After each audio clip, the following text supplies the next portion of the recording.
तो देखो हमारे पास ये सर्किट दिया गया है और हमें इसमें इस जंक्शन पे कितना वोल्टेज है वो निकालना है। तो इसको सॉल्व करेंगे हम किरचॉफ करंट लॉ की मदद से। अब किरचॉफ करंट लॉ बताता क्या है, ये होता है कि मान लो कोई करंट I1 है, I2 है, I3 है, ये सब आके एक जंक्शन पे अगर आके मिलेंगे तो इन तीनों का सम बराबर होगा। अब कई बुक्स में देखो ऐसा भी लिखा रहता है कि I1 यहाँ से आ रहा है, I2 यहाँ से आ रहा है, यहाँ से I3 जा रहा है, I4 जा रहा है, तो इन चारों का सम ज़ीरो होगा। लेकिन यहाँ पर I1 प्लस I2 जो है, I1 प्लस I2 जो आ रहा है वो कितना करंट जा रहा है, I3 प्लस I4 के बराबर होगा। मतलब कि I1 और I2 जब आके दोनों मिलेंगे ना, वही दोनों जो करंट I3 और I4 का सम होगा, जो कि जा रहा होगा, उसके बराबर होंगे। तो अब देखो इसको अप्लाई कैसे करेंगे, किरचॉफ वोल्टेज लॉ। अगर मान लो मैं ऐसा कोई लूप बना दूँ, ऐसे छोटा सा मैं यहाँ लूप बना देता हूँ।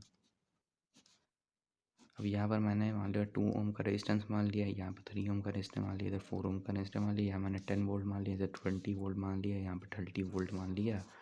तो यहाँ पर मैं सबकी डायरेक्शन मान लूँगा, करंट यहाँ से सब इस तरफ आ रहा है, ठीक है। इसी तरह क्यों मैंने माना यहाँ पर करंट को मैंने इस तरह क्यों नहीं दिखाया, क्योंकि यह कन्फ्यूजन होने लगती है। इस वजह से मैंने इधर करंट का सारा डायरेक्शन एक ही साइड मान लिया कि इस साइड को सारा करंट इसी साइड को आ रहा है। अब मैं यहाँ पर ये मान लूँगा एक्स वोल्टेज यहाँ पर है, क्योंकि यहाँ पर वोल्टेज पता नहीं है ना कितना आ रहा है, तो मैंने यहाँ पर मान लिया एक्स वोल्टेज।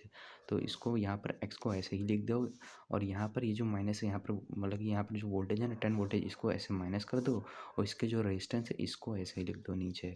वैसे ही यहाँ पर भी यही करो, एक्स को इससे माइनस कर दो और यहाँ पर जो वोल्टेज है वो लिख दो। फिर ऐसे ही यहाँ पर सेम चीज़ करना है तुम्हें, यहाँ पर x लिख दो, यहाँ पर जो वोल्टेज है ना इसको इससे x को माइनस कर दो, यहाँ पर जो करंट सॉरी यहाँ पर जो नीचे रेजिस्टेंस उसको इससे डिवाइड कर दो, और टोटल सम जीरो से आएगा। वही मैंने देखो यहाँ बताया था कि तीनों मतलब कि करंट का सम जीरो होगा। ये करंट ही तो है, मतलब कि voltage divided by resistance current ही देता है। तो ये करंट मान लो I1 हो गया, या I2 हो गया, या I3 हो गया। अल्टीमेटली यही तो बन गई, यही तो चीज़ बन गई है आगे जाके। अब मान लो यहाँ पर कैसे मैं अप्लाई करूँगा, यहाँ पर भी मान लूँगा मैं करंट यहाँ पर ऐसे आ रहा है, और यहाँ पर भी ऐसे आ रहा है, और यहाँ पर भी ऐसे आ रहा है, ठीक है। अब देखो यहाँ पर लेकिन बैटरी भी लगा दी इन लोगों ने। बैटरी लगाई है तो इसमें हमें देखो, मैं यहाँ पर बैटरी के साथ वोल्टेज को जो मेंशन कर देता हूँ। तो यहाँ पर 10 वोल्ट की बैटरीज लगी है, यहाँ पर 6 वोल्ट की लगी है, यहाँ पर 8 वोल्ट की लगी है। अब बैटरी ये पॉजिटिव टर्मिनल है, तो पॉजिटिव टर्मिनल से बैटरी से वोल्टेज निकलता है। तो मैं यहाँ पर मान लूँगा एक्स वोल्टेज है ना, जैसे मैंने यहीं पर मांगना था ना कि एक्स है। अब मैं यहीं पर लगाऊँगा KCL लगाऊँगा। तो मैं यहाँ पर देखो एक्स को ऐसे ही लिख दूंगा। यहाँ पर जो रेजिस्टेंस है, अभी रेजिस्टेंस के इधर वाला वोल्टेज देखो, जब मैंने यही चीज़ की थी ना, रेजिस्टेंस था, सॉरी यहाँ पर वोल्टेज था, वोल्टेज से जो रेजिस्टेंस के इस साइड पे जो वोल्टेज है उस वोल्टेज को माइनस किया था। तो मैं ये वाले वोल्टेज को यहाँ पर ऐसे माइनस कर दूंगा। और वैसे यहाँ देखो बैटरी से वोल्टेज यहाँ पर कितना आ रहा है, 10 वोल्ट यहाँ पर आ रहा होगा, तो मैं यहाँ पर 10 वोल्ट को भी ऐसे माइनस कर दूंगा। और यहाँ से रेजिस्टेंस जो है ना, इसको ऐसे डिवाइड कर दो, रेजिस्टेंस ऐसे डिवाइड कर दिया, वैसे ही प्लस कर दो। अब ये वाली चीज़ हमें करनी है। अब ये वाली चीज़ में देखो दिक्कत क्या हो रही है, बैटरी से वोल्टेज यहाँ पर पॉजिटिव था तो पॉजिटिव ऐसे है, लेकिन हमने करंट की डायरेक्शन ऐसे मान रखी है। तो देखो होता क्या है, जिस डायरेक्शन में बैटरी लगी होती है उसी डायरेक्शन में करंट ही बहता है। जैसे यहाँ पर बैटरी देखो पॉजिटिव लगी थी, तो यहाँ पर करंट की डायरेक्शन ऐसी थी, तो ये सही डायरेक्शन थी। लेकिन यहाँ पर बैटरी की डायरेक्शन उल्टी लगी हुई है, लेकिन करंट यहाँ ऐसे बह रहा है। मतलब कि मैं इसको फिर यहाँ से पॉजिटिव 6 वोल्टेज ना निकाल करके मैं यहाँ से इसका वोल्टेज निकाल दूंगा। पोलैरिटी अगर चेंज हो गई तो यहाँ से -6 वोल्टेज आ जाएगा। मतलब कि कहने का ये है कि मान लो यहाँ पर कोई पॉजिटिव 6 वोल्ट की बैटरी मान लो लगी थी, तो यहाँ से पॉजिटिव 6 वोल्टेज आता था और यहाँ से 0 हो जाता था। लेकिन अगर मान लो मैं निगेटिव साइड से बैटरी का वोल्टेज निकाल दूँ तो माइनस निगेटिव चले जाएगा, इधर से 0 चले जाएगा।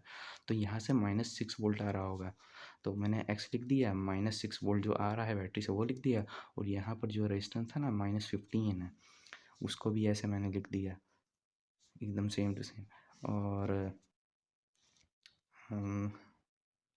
अच्छा एक चीज़ गलत हो गई कि मुझे -5 साइन लगाना चाहिए था, मतलब कि यहाँ पर एक्स माइनस था ना, तो यहाँ पर इसको ब्रैकेट लगाना चाहिए, तो मैंने ब्रैकेट नहीं लगाया, सॉरी। इसको ब्रैकेट में ऐसे बंद करेंगे और माइनस करेंगे। अब देखो ये वाला -6 वोल्ट यहाँ से आ रहा था, इसको यहाँ पर लिख दिया। -15 वोल्ट था वो, इसको मैंने ऐसे ही लिख दिया। अब यहाँ पर देखो, यहाँ पर भी करंट ऐसे बह रहा है ना, ऐसे बह रहा है, तो मतलब कि यहाँ से मतलब कि -8 वोल्ट कंसीडर करेंगे। वैसे ही जो मैंने सेम बताया वही चीज़ यहाँ पर भी होगी। तो यहाँ पर मैंने x यहाँ पर लिख दिया, -8 वोल्ट यहाँ से जा रहा होगा, तो माइनस में लगा देता हूँ, ब्रैकेट के अंदर कर देता हूँ, -8 वोल्ट। और यहाँ पर तो देखो 0 वोल्ट है, तो यहाँ पर मैं लिखूँ या नहीं लिखूँ, बराबर का मामला है। और यहाँ पर रेजिस्टेंस कितना है, ये हो गया हाफ, और ये हो जाएगा कितना सम हो जाएगा, 0 हो जाएगा। अब इसको सॉल्व कर लेंगे। सॉल्व करते हैं तो इसका आंसर आएगा कुछ, यहाँ पर मैं रेजिस्टेंस लगाना भूल गया हूँ, यहाँ पर रेजिस्टेंस, तो रेजिस्टेंस यहाँ पर डिवाइड भी करेंगे। हाँ, अब इसको सॉल्व करेंगे तो इसका आंसर आएगा जो आएगा -44/7 वोल्ट। इसको तुम लोग सॉल्व कर लेना और ये आंसर इसका यही आएगा ही। अब मैंने चेक करने के लिए यहाँ पर सॉल्व भी कर दिया है, तो यहाँ पर तुम सॉल्व करोगे तो -44/7 वोल्ट आएगा, ये आंसर सही है। तो ये इस पे जो यहाँ पर जो वोल्टेज आएगा ना जंक्शन पे, इसका मतलब कि आंसर क्या हो जाएगा, -44/7 वोल्ट।